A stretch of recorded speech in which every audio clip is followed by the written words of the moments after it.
Okay, this is WB6EGS reporting by his wife, KF7EDE. You want to tell about your ham radio group this morning? Okay. We meet every morning at 7:30 for an hour on the 80-meter band, which is low frequency shortwave.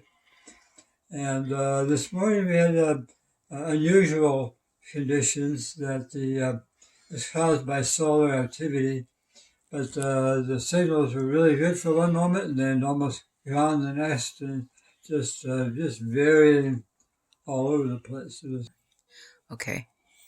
So the signal conditions were really all over the place this morning. One moment I could hear Walla Walla from here in Portland just fine. The next moment, barely hear it. And even a local fella here, they could, who's in Happy Valley, which is not that far from us, I could barely, 5 miles. barely, 5 miles away. 5 miles away. You couldn't even hear him, but they could hear him up in Canada. So it's not like a bunch of mirrors up there moving around. Something's going on. So it's not that unusual, but it was made it difficult to have a good network meeting this morning. So we had people from Idaho, up in northern Idaho as well, up in Washington, and as so this is far south as Medford, Oregon. Huh. We're on the net this morning, but it was all over. The signals were all over the place, which is unusual. Okay. And what do you think's going on? It's solar activity is affecting solar activity is affecting the ability of the signals to reflect off the ionosphere. Okay. And then what's the difference between CB radio and ham radio? On CB, there's no license. There's no control. And then that's the reason they go down at sundown and ham radio.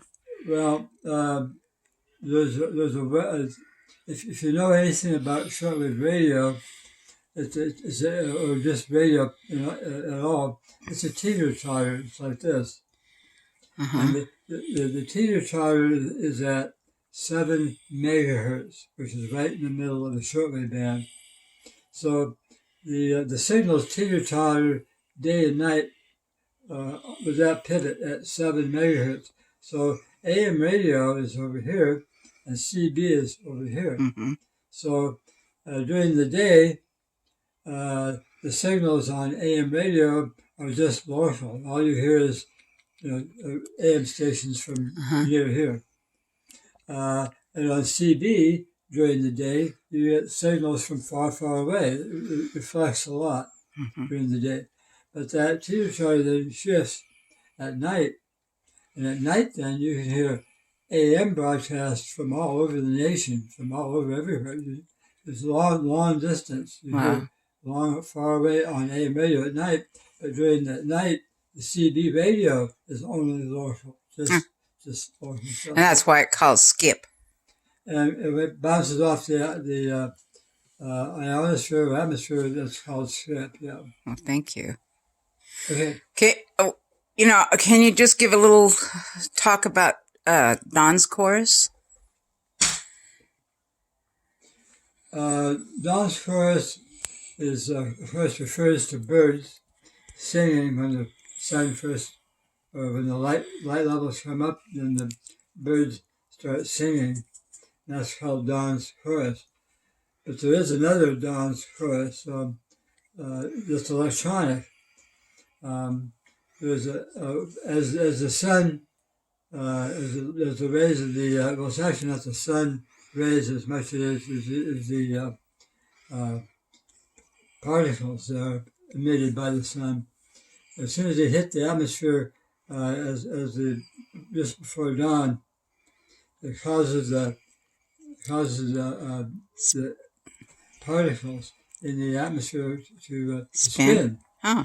And when they spin, they actually produce a signal that can be heard electronically, and it sounds like birds chirping. And you're a communications expert. Oh, yeah. You're a retired Motorola systems engineer. Okay. You have a lot of degrees. All right. Love you. Bye-bye. Bye-bye. Thank you.